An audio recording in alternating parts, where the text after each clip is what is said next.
a la profesora Gabriela Maya, pediatra, que le vamos a pedir que en 20 minutos estrictos nos hable de detección y seguimiento de Mycobacterium tuberculosis en niños ingresados en protocolo de inmunodepresión. Adelante, Gabriela. Gracias a la profesora Arteta y Cabrera por la invitación, al profesor Medina también. Bueno, buen día para todos. Ahí estoy bárbaro. Agradecer la invitación a participar en nombre de la Clínica Pediátrica y de la lucha antituberculosa. Lo que vamos a presentar un poco en estas jornadas es qué hacemos en pediatría en relación a la detección y al seguimiento de la infección por Mycobacterium tuberculosis en los pacientes que van a ingresar a un protocolo de inmunosupresión. Acá lo que totalmente separamos son los pacientes inmunodeprimidos por VIH, donde hay protocolos internacionales muy bien establecidos, pero que en este tema hay un poco todavía de falta de consenso, sobre todo a nivel de las subespecialidades pediátricas, como les pasa en adultos. En pediatría siempre venimos un poco más de atrás, pero tenemos los mismos problemas también. El recorrido de la presentación inicialmente van a ser 2 trabajos bien breves en esta línea de trabajo que tenemos sobre pacientes pediátricos con inmunosupresión farmacológica, y después les vamos a presentar los protocolos que utilizamos para diagnóstico y tratamiento, que nosotros los tenemos divididos en previo a que utilicen corticoides prolongados o fármacos modificadores de la enfermedad, y previo al inicio de los fármacos biológicos, que eso, como lo dijo Mariela, ya está estipulado y es una normativa del Fondo Nacional de Recursos, o sea que ahí ya no deberíamos de tener ninguna discrepancia, porque es obligatorio previo a la autorización del fármaco. Este es el primer trabajo, que es tamizaje de tuberculosis en niños y adolescentes antes de la inmunosupresión farmacológica. Es un trabajo que hicimos en el 2017 y que los mantenemos en seguimiento.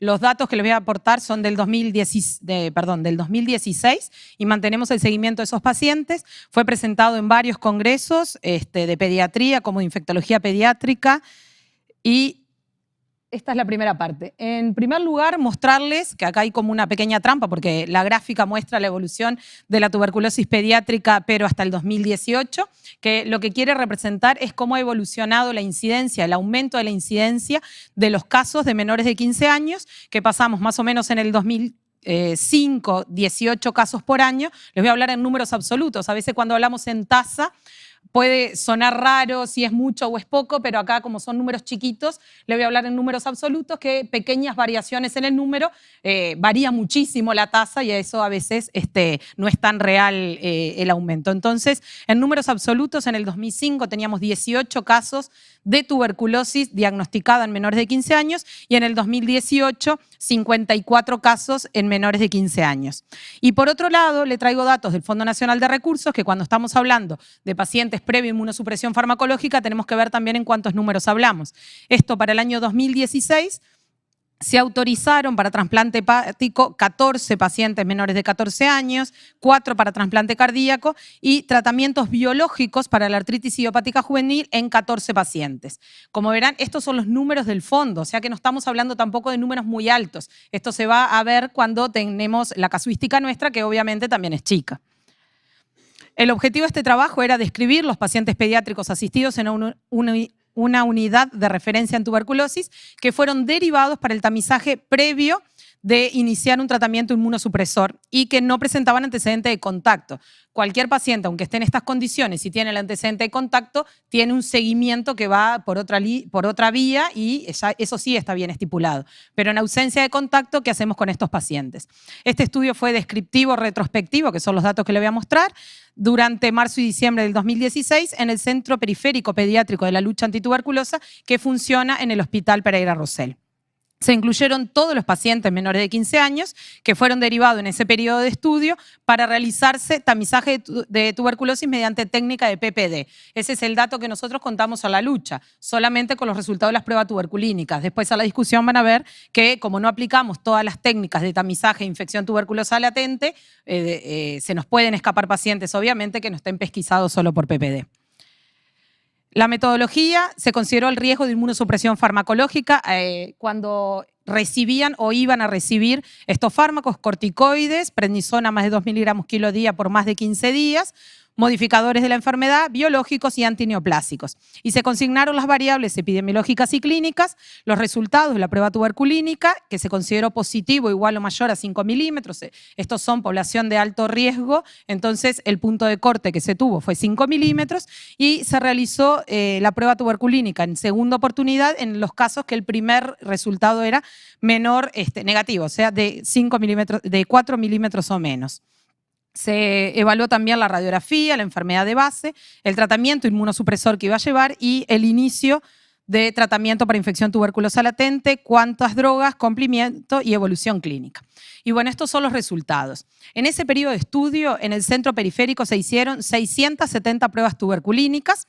De las mismas, el 86% fueron realizadas a menores de 15 años, 69 fueron realizadas en adultos, y esto es un tema porque por más que sea un centro pediátrico, el acceso a la prueba tuberculínica es para cualquier edad, o sea que ahí también se realizan PPD a personas adultas.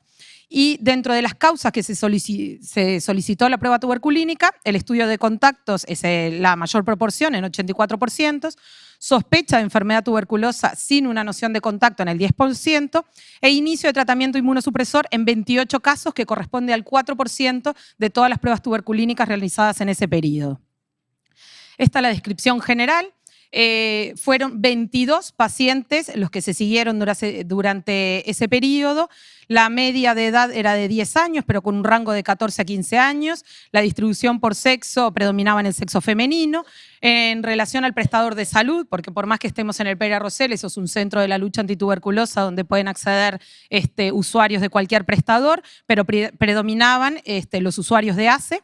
La enfermedad de base, la mayoría de los que fueron derivados a pesquisar, correspondía a una artritis idiopática juvenil, que es casi el 60% de los casos que pesquisamos, pero después teníamos hemato-oncológicos 3 casos. Eso quiero que vayan viendo un poco los números, ¿no? Por más que no traje cuáles son los datos de hemato-oncología, obviamente son mucho más que 3 casos, y sin embargo, en todo ese periodo de estudio solamente 3.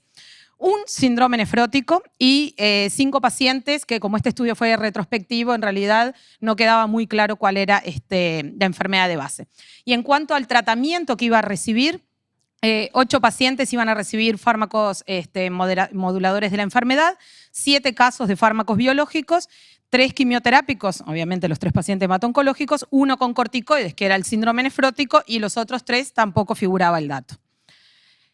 De los resultados de la prueba tuberculínica, cuando fue inicial y a los 3 meses menor de 5 milímetros, se consideró que no tenía una infección tuberculosa latente, y eso ocurrió en 68% de los casos que pesquisamos, mientras que una prueba tuberculínica inicial mayor a 5 milímetros, hubieron 5 pacientes, que corresponde al 23%, y viraje tuberculínico, que si bien el término no es correctamente realizado, pero es aquel que tenía una prueba inicial negativa y a los 3 meses, cuando la repetíamos, tenía un valor mayor o igual a 5 milímetros. Hubieron 2 casos que correspondió al 9%. Entonces, en ese pequeño grupo, 32% de lo que detectamos tenía una infección tuberculosa latente. Acá todos tenían radiografía de tórax normal y sin clínica. Por eso ese es el diagnóstico que se realizó.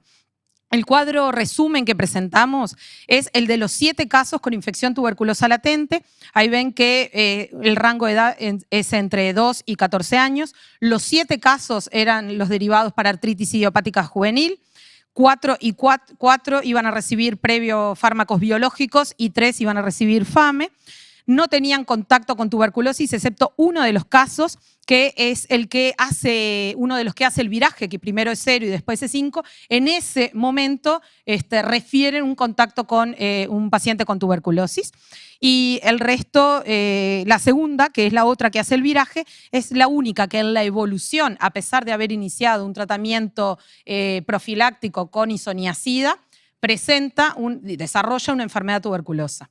Lo que presenta es clínica compatible, una niña de 8 años con una artritis idiopática juvenil que ya había recibido fármacos moduladores de la enfermedad, que se había hecho una profilaxis con isoniazida durante 6 meses. Cuando se plantea la terapia con biológicos, lo que hicimos fue el seguimiento clínico y a los meses de inicio de la terapia con biológicos presenta una clínica respiratoria prolongada, un nódulo pulmonar en la radiografía, que se confirma en la tomografía y a pesar de que hicimos todas las muestras para aislar el germen no se obtuvo y se realizó tratamiento empírico con diagnóstico de enfermedad tuberculosa y que respondió muy bien al tratamiento.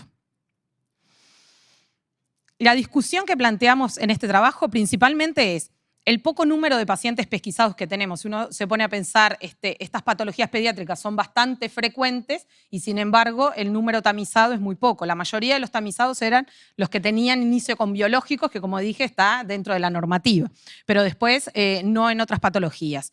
Lo que tenemos además es la posibilidad de realizar un tamizaje por otras vías, una solicitud de IGRA, que eso lo pusimos como una limitante del trabajo porque solamente evaluamos prueba tuberculínica, y sí teníamos una cosa, que todos los que analizamos con biológicos era la primera vez que se tamizaba para tuberculosis y esos pacientes previamente ya habían recibido o corticoides o fármacos modificadores. Tuvimos solamente la niña que justo desarrolló la enfermedad, que fue la que sí había hecho los pasos previos.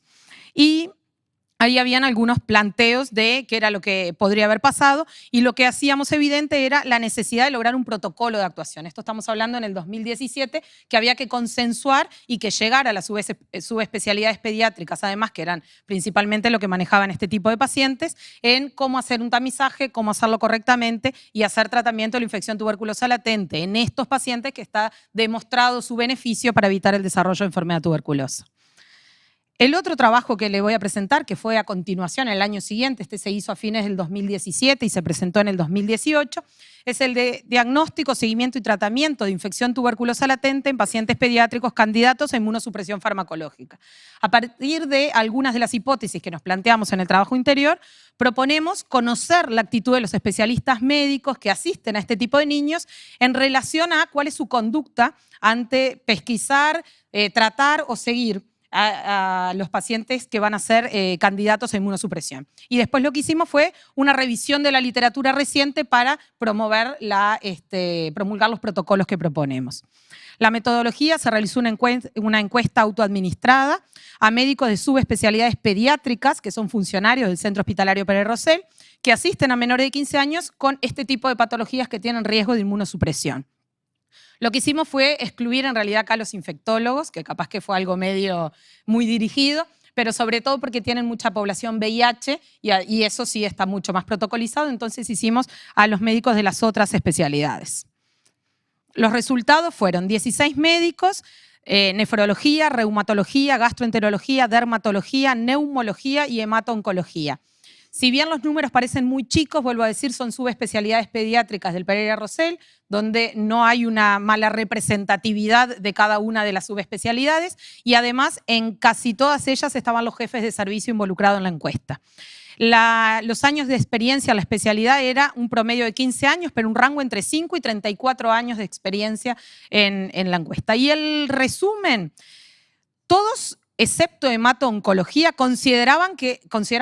referían que hacían una pesquisa de seguimiento previo a un inicio de tratamiento inmunosupresor.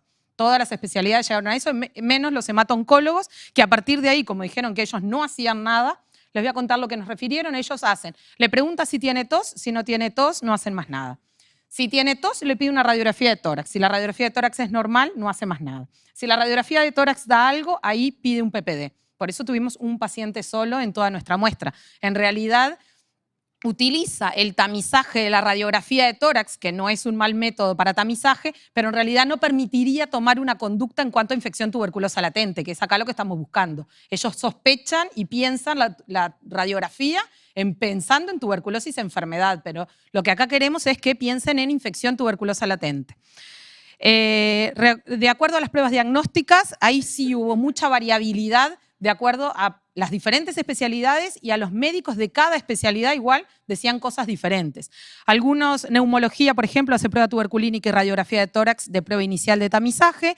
Dermatología, dependiendo de uno hace prueba tuberculínica o IGRA, dice que depende de la disponibilidad del servicio, solicitar o no. Reumatología hace prueba tuberculínica o IGRA, algunos dicen simultáneo, otros nos dijeron primero una, después la otra, u otros dijeron una o la otra. Y así hubieron bastantes discrepancias. Radiografía de tórax, no todos solicitan radiografía de tórax como prueba inicial para tamizaje. Todos derivarían a la lucha antituberculosa si diagnostican una infección tuberculosa latente. Y la postergación del tratamiento inmunosupresor, esa fue otra pregunta que se les hizo. ¿Qué hacen cuando pesquisan? Si esperan empezar el tratamiento inmunosupresor, todos contestaron que sí. ¿Ah? Y si reitera la prueba tuberculínica o esta pregunta iba a si una prueba tuberculínica única ya consideraba que el paciente no tenía más riesgo y no había necesidad de hacer más nada, y en realidad solo neumología dijo que la repetía y que iba a seguir el control, el resto de las especialidades no, esa prueba ya era suficiente. Cuando hicimos la revisión de la bibliografía a partir de esto que teníamos para empezar a hablar del protocolo, no fue una revisión sistemática lo que se hizo, sino una revisión de la literatura que intentó ser bastante sistematizada la búsqueda, y las bases de datos fueron Medline, Trip Database, PubMed, Embase y Timbo. Los términos de búsqueda fueron esos y los criterios de selección se buscaron guías de práctica clínica, metaanálisis, revisiones sistemáticas, ensayos clínicos controlados, no controlados, consensos y reportes con recomendaciones. Esto fue porque eran muy pocos tuvimos que empezar a ampliar. Primero fuimos como muy optimistas, es decir, solo ensayos clínicos controlados, guías de práctica clínica. Y después vimos que había que ampliar porque no hay mucha bibliografía al respecto. Y aún menos bibliografía cuando queríamos basarnos en población pediátrica. Lo que tuvimos que hacer en muchos casos fue tomar trabajos que dentro de todo el trabajo incluía en un apartado a pediatría. Entonces muchos de esos se seleccionaron igual, pero con esa condición, que no eran exclusivamente trabajos pediátricos. Se seleccionaron 55, se incluyeron 25 y los 30 excluidos eran uno porque eran pacientes VIH, otro porque solo medía costo-efectividad de las pruebas PPD, IGRA y no era el objetivo del trabajo, porque no había inmunodeprimidos en 18 a pesar que con los criterios de búsqueda caían. Que solo evaluaba sensibilidad y especificidad de pruebas diagnósticas en 4, duplicados 2 y antes del 2002, que fue el punto de corte que pusimos, 15 años, 2002-2017. Este es el resumen de los trabajos, que no se los voy a mostrar, pero la mayoría de los trabajos están dirigidos sobre todo a fármacos biológicos. ¿Qué es lo que pasa con el uso de biológicos? Son muchos menos los trabajos que hablan del uso de corticoides y del uso de fármacos modificadores de la enfermedad, y hay algunos consensos que en vez de partir de los fármacos, partes de la enfermedad. Eso sí tenemos. En las enfermedades reumatológicas hay unos cuantos consensos que están publicados en ese tipo, pero a veces son solamente consensos por opiniones de expertos que lo elaboran. Entonces, de esto los resultados que obtuvimos es que que no existe consenso entre las subespecialidades pediátricas para utilizarlo, que toda la revisión bibliográfica dice que es importante pesquisar y está demostrado y está medido cuál es el riesgo relativo para cada fármaco dentro de los biológicos, incluso como veíamos la paciente que presentaron que utilizó más de un biológico, y eso está hasta definido, el riesgo de desarrollo de enfermedad tuberculosa de acuerdo al tipo de biológico.